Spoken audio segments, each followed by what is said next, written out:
What's up, team? Sean for us to live here, and what I want to do is cover zero-based budgeting. It has come up a lot lately. It's been really popular on a couple other podcasts, but I get the feeling not everyone quite understands what this means.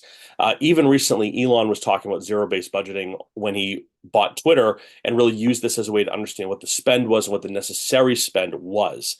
This is seen sometimes as being very drastic, but the truth is there's a lot of benefits, there's a lot of challenges, and I'm going to share some final thoughts as well. So what I'm going to do is waste zero time as always. Let me jump right into my screen. We're going to rock and roll. So first and foremost, again, zero-based budgeting. It's an accounting process. It's not necessarily done everywhere. In fact, it's really not done enough. And it leads to a lot of waste. It leads to a lot of carryover. But let me jump into what this means. So hopefully you can see everything on my screen here. I'm just going to make a small adjustment on my end.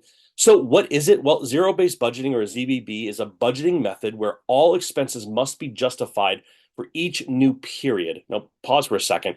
A period could mean a budget cycle. It could mean a yearly cycle. It could be a quarterly cycle. It's however often your team wants to do this, right? So keep that in mind from what we're talking about.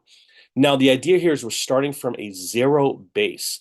Traditionally, with accounting and budgeting, what we do is we take into account the previous period's spend. We see this a lot in IT spend, as an example, where the previous year's IT spend was $10 million. So this year, we're going to take 10 million, add 20% on. Our new budget is 12 million.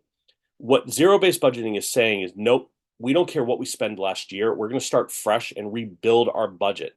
So as it says right on the screen, instead of carrying over expenses from the previous budget cycle, each department or business unit must build their budget from scratch, reevaluating every line item and justifying why it's there, why we're spending money on it. Now, in a lot of ways, this makes a lot of sense and it almost seems logical, right? Like, why would we spend on things that we don't justify, or why do we have things in a budget process that shouldn't be there? Well, a lot of work goes into this and can be tedious and time consuming. And a lot of times, what we hear is investors love this, managers don't love it. We're going to get into that in a second here. So let me take another page here. So, what are some of the key features of zero-based budgeting? Okay, let's call it out and make it really simple, team. We start from zero. Every budget cycle starts with no assumed previous expenses. So unlike traditional budgeting, where last year's budget serves as a baseline, that goes out the window. All right. Every single expense must be justified in this model. That means every cost must be explained and justified, not just incremental increases or new costs. I want to call out why this is important, why I want you to think about this as well. And this is great from a personal finance perspective, as well as when you're looking at and reviewing companies who are doing this as an investor. A lot of times with software, for example, you'll see a yearly increase in spend, call it 5 to 10%, for example. So they spend $1 million on software XYZ. The expectation is it'll be $1,050,000 or $1,001,000 the following year. What this says is, like, forget that. Can we renegotiate? Can we find ways to bring that down? Are there competitive solutions we can introduce here? Doesn't mean it's always practical, and sometimes you'll end up with what you already planned for, but this forces a reevaluation of that.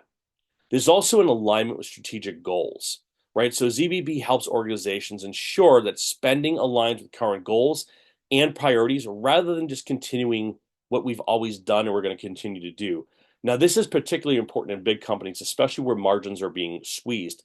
I see this first and foremost in my regular life when I see this in corporate America, where a lot of times they'll come down and say, no more travel spending, no more eating out spending, no more a group outings. Reduce your spend when you take customers to dinner. Forget the steakhouses, bring them to an Italian spaghetti meal, right? Try to cut costs wherever you can. When a lot of times that's really just picking up pennies, when the truth is there's dollars going out the window to spend that shouldn't be there, is doubling down on things that already work, or using, or honestly paying for things that aren't even being used. So this is why understanding the strategic goal as it applies to cost is so important. Additionally, there's an increase in cost management. So this approach encourages more efficient allocation of resources by scrutinizing all expenditures. And I want you to think about this in terms of sort of an A, B, C, or D. When we look across all the areas we spend our money on, what are the A and B categories, the must-haves, cannot operate without this? What are the C categories that are sort of like on the fringe, beneficial, but not a huge value? And then what are those D expenses that are just, we don't even know why we have these. It's a waste. It's easily replaceable. Having that ability to go down and manage those costs in a sort of efficient way is the big goal here. Now, let's take this a little bit further, right? From a benefit and challenge perspective. When we think about cost control, This forces companies to rethink expenditures, which is going to lead to significant cost savings. And look, this is hard to say, and it's not very popular to say it, but there's huge waste in companies, big and small. Even in your own household, there's typically a lot of areas you could squeeze or renegotiate on. So cost controls are huge when we're thinking about growth, strategic vision, even near-term tactical plays. We also want to talk about resource allocation, right? It ensures that resources are directed to the most impactful and strategic areas of the business. Again, I'm going to tell you firsthand, it is not uncommon to see wasteful spending happening because it feels so disconnected from the primary focus of the business. Now, of course, all this being said, there's a lot of challenges. This isn't easy, right? So, what are the challenges? It's very time consuming. The process can be time intensive as every expense must be thoroughly evaluated, as we previously mentioned. This means actual people who own the budgets, own the P&L, own the revenue have to sit down and do this themselves together as a team, bringing in different project leaders, team leaders, sales leaders, marketing leaders. Everyone has to have a say in this to make sure that we're not cutting the wrong things and cutting into the meat or the bone here. We really want to make sure we're doing it the right way. The other piece of this, as I sort of alluded to already, is there's a requirement for deep management involvement, right? All active participants need to be actively participating in this process to make sure that we're assessing and prioritizing spending because someone in IT might not understand why something's happening in marketing, and marketing may not understand why something's happening in HR. So we really need to understand what is where, who controls it, who's responsible for it. We're not missing things. That's a key here.